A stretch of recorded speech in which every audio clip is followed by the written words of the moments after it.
What up, though? It's been a minute since I've been at the table. Wintertime, business slowing down. Usually in the summer, I'm fairly busy. Wintertime, things tend to slow down, so I get a little bit of time to do some videos. A lot been going on since I last tapped in. A lot of that stuff I'm not gonna even speak on, but if you got something that you'd like me to touch upon, holla at me, holla at me, holla at me.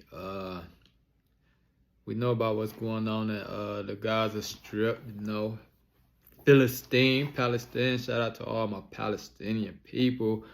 May Allah aid you, may Allah protect you and grant you all relief and strength. Also to my Jewish people out there, that's not supporting the violence and everything that's going on. That same thing, man. May Allah guide you all. May Allah protect you all. Grant you all relief and give everybody a peaceful resolution to this conflict. We got some things going on. Everybody talking about Ralo. Ralo just got released. If you don't know who Ralo is, the fam goon guy out of Atlanta got popped about 6 years ago on a weed drug conspiracy, and he's out, and they're saying that he made it juicy for them. That I guess he had to sit down with the feds, and he gave some people up to get his freedom, to attain his freedom. That's I don't know how to feel about that. My thing is, I just want to educate people on this snitch code. Coming from an African American perspective, the snitch code from our perspective is different from the Italians and the mafia and some of these other ethnic groups. From an African American perspective, the snitch code, is rooted back in slavery, coming over here, being brought over here against our will, traveling across the land in the slave ships and things like that. We had a certain code of silence. We had a certain code of togetherness and unity in support of what was conducive for everybody involved, all the African Americans at that time. And over the years, through slavery, it traveled to the plantation, and even as slavery was abolished, that code kind of stuck with us. We wasn't into handing our people over to our slave masters, or telling on them. If they done something wrong, or if they were doing something that it was well known that the slave master wouldn't approve of, then it was our job to kind of keep that from the slave master's knowledge or from coming to his attention. So anybody who did that, who went and told the slave master something like that, was considered, a rat, was considered somebody who were holding their people back, were making problems for their own people, because the slave master would take whatever information and he would, punish the persons involved. And a lot of times those punishments were brutal. It was torture. It was serious. Maybe the person got sold to another, slave master, away from his family, stripped away from his family. Maybe he was hung. Maybe he or she was hung, or just killed, or just brutally beaten with a whip and things like that. So that mentality, the snitch code, this code of silence, for African Americans, it came from that. And it was different from the code of silence that a lot of the Italian mafia, Italian Americans carried with them, even Mexican mafia, a lot of the different other gangs and cultures that had. And the reason why I say this is because even with those guys and their cultures, their code of silence is, for the benefit of their respective families or organizations. But our code of silence was more rooted in the fact that we wanted what was good for our people, and we wasn't about to cooperate with a slave master who we already understood was against our people, whose sole position was to exploit our people and to oppress our people. So we had that type of code of silence, and it was beneficial at that time. But as the years trickled along, we kind of picked up some of the things, snitch codes from the Italians and from other people. And those snitch codes are a little different. So today's snitch code, we're saying we don't talk to the police about anything. We don't tell the police. So if somebody,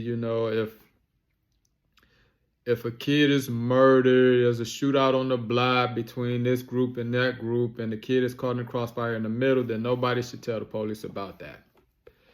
That's the snitch code that's out here now. Like, never talk to the police, never share information with the authorities, and under no conditions. And that's kind of unfair, and that's kind of not what our tradition was originally rooted in, or where our position originally came from. Our code of silence originally came from, because again, our code of silence was rooted in a attempt or effort to keep our people safe from the oppressor, to keep our people safe from abuse, from treachery as a whole. So we had this code of silence. But nowadays, we got drug dealers, we got murderers, we got rapists, we got all these individuals who don't have the interests of the African American community at heart, who are just exploiting our community, using these things. That's a call, I'll get back to that. Who are just exploiting our community for their own personal benefit and using the snitch code to protect themselves, to insulate themselves in our community and make it harder for us to get them out of the community. Now, it's well known what drugs has done to the black community. It destroyed the black community. So, even if a drug dealer was to get caught by the police and he was to, cooperate, tell the police some information to get some other drug dealers off the streets, from a standpoint of the community, that's a good thing, because it helps protect or insulate our community from harmful people and harmful substances, which is, we are badly in need of that. So don't ever get it twisted.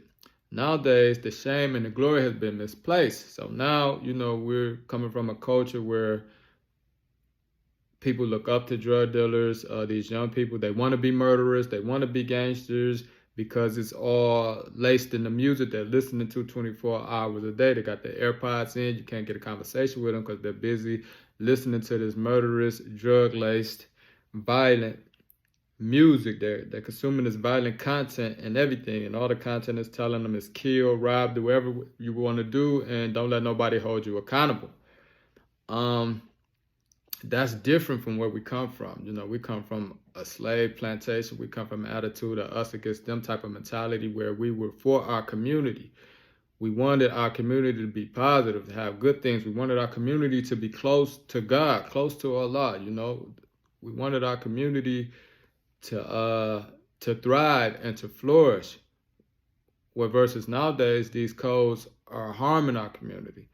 Nowadays, we're cheering for the villain. We're protecting them at all costs. Like I said, if there's a shootout on the block between this group and that group and the kid gets killed in the middle of it by accident, nobody wants to come forward and hold these guys accountable. That's got to change, because we don't come from that. That's not what we come from. That's not what the snitch code or the code of silence was all about. You got some guys who, they were street guys. They might have got caught up in drug conspiracies and things of that nature. And, they might have decided to save themselves or to get themselves a reduced sentence by cooperating with authorities. And on the surface, that seems very selfish. And in all actuality, it could very well be very selfish. And even if it's selfish, the community still benefits from that, because we're getting undesirable people off the streets and out of our communities, which we are in bad need of that in the African American community. So we need to kind of change the narrative on this. We need to kind of understand, and we need to kind of educate our children and the young people so they can kind of understand where this came from and where it's leading to. Right now, if me, myself, I come up in an environment where I kind of had it confused myself, where, I thought, man, guys shouldn't be telling on guys, sending people to prison and this, that, and the third. But, you got guys out here that's killing people, that's putting guns in young people's hands, that's putting guns to young people's heads, that's selling them drugs, that's raping, that's, molesting young girls. You got a lot of these drug dealers that 28, 26, 27, 30 years old, 40 years old. They're riding around in expensive cars. They got all the money, and they up at the high schools picking up young girls, taking them on shopping trips, treating them like they're grown women and having sex with them and doing whatever it is they want to do. And the ones that's not doing that, they're doing the same thing with the young men. They're at the high schools, they're recruiting them. Before high school, elementary, middle school, they're recruiting them into these gangs. They're teaching them about guns. They're teaching them about drugs and violence and robberies, and they're grooming them for street positions and things of that nature. All this stuff is, not only is it haram, prohibited in the religion of Islam and God's religion, it's also bad for the community, bad for who we are as a people. And it's very toxic. Has very devastating effects on our community. It really does. It does, and again, we come from a position where we were slaves and we were fighting against oppression. So we was fighting against an oppressor, and we was making moves, and we was doing what we could to uplift ourselves and come from under the hand of the oppressor. So we had a code of silence, and we didn't tell the oppressor nothing. Who was moving this way, who was moving that way. We didn't tell them those type of things, because nobody was doing what the people are doing today. Nobody was on the slave plantations selling drugs, killing other slaves, selling drugs to other slaves, raping other slaves, and things of that nature. If it did happen, we was taking care of that. We was holding them accountable. You know what I'm saying? But in today's society, in the African American community, we all turned against ourselves. So we preying upon ourselves. We only hurting ourselves. We destroying ourselves. And at some point, we kind of need some help to rectify this situation, because our enemies are within our groups. They're our neighbors. The killers are our neighbors. You know what I'm saying? These young boys running around with switches on their guns, 100-round drums, killing each other. Those are neighbors. Those are nieces and nephews. You know what I'm saying? Those are our sons, our daughters. That's what we're dealing with. And some of these people, as bad as I hate to say it, some of them need to get off the streets. Some of them need to be off the streets for a long time until they grow up and get some understanding about what life is really about and how sacred and precious life is, because these people taking lives for nothing. They're destroying people's property, they stealing people's property, they selling drugs, they just, it's doing a whole lot. And I come from an upbringing where I was a part of that, and I myself had to go away, do some time, and sit back and learn and understand that I was a cancer to my own community, to my people, to the human race in general. So I had to rectify some things within myself.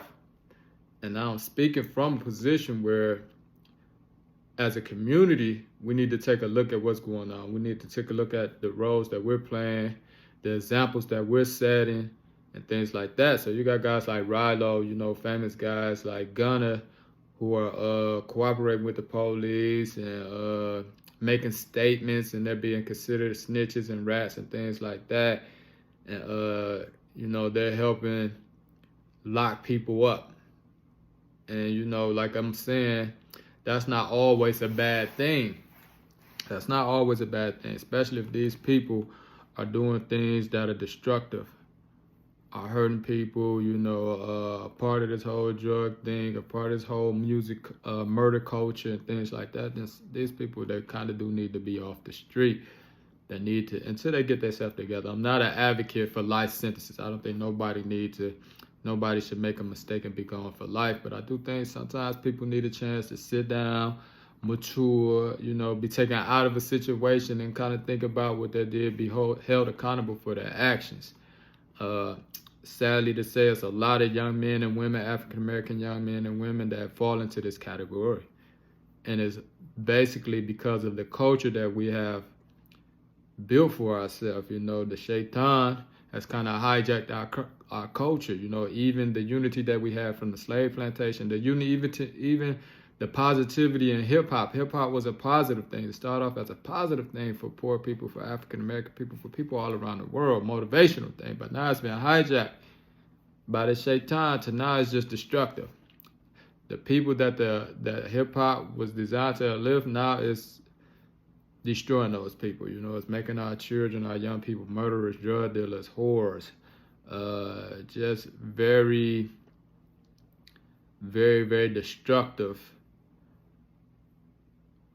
mentality. It's a very destructive culture right now, and something needs to be done about it, and it needs to be addressed. So, that's what I had to say about that. I know people gonna feel a certain way. People gonna feel like this. People gonna feel like that. Get at your boy. Holla at me.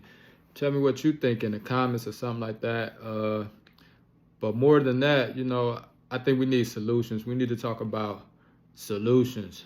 We need to talk about what we can do as a community, as men, as women, to stop what's going on, to change this culture, this murder culture, this drug culture, this rape culture, this sex culture, this whore culture, this culture of immorality, evil, this demonic culture. We need to figure out, we need to come together, have a sit down, real people, and talk about that.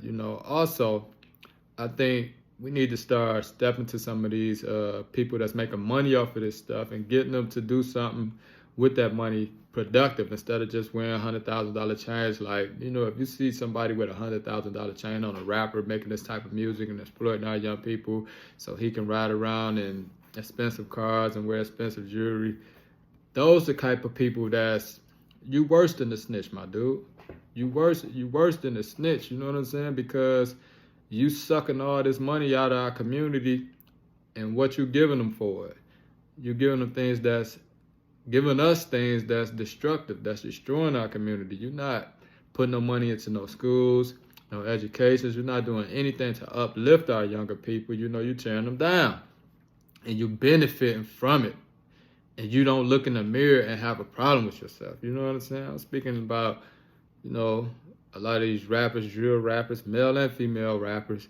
I'm speaking about anybody that can promote murder, drugs, immorality, get paid off of it, and not feel some type of way about not being the first to come out their pocket and do something beneficial for the community that they're exploiting. Like, you're not building no schools, you're not buying no kids no books in school, you're not putting no computers in the schools, you're not starting no programs, you're not really doing anything. You're a drug addict yourself, you probably need to be educated yourself, you know what I'm saying?